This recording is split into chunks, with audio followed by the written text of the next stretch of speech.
I also feel how serious this is, as a transgression to China's red lines when you have a high rank military officer just who, as a country, are supposed to recognize the PRC, and Mm. now saying that they're going to go and defend Taiwan.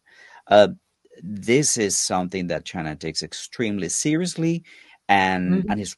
is one of the biggest red lines there are. We all know how China reacted when Nancy Pelosi visited Yeah. Taiwan against everyone's advice. Even Biden told her, don't go. And well, we saw what took place, all the exercises and et cetera, et cetera, et cetera. This is perhaps similar to that. Yeah.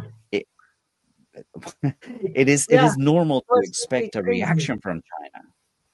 It was crazy because one thing, let's put it into context, okay?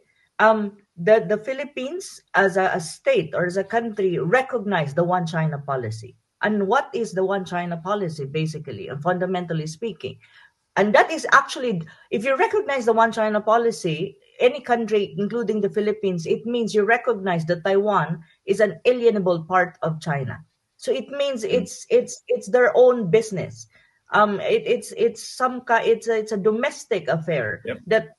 that people outside of China or you're non-Chinese, you should not interfere in this. This is their problem. They will resolve it on their own, however they want.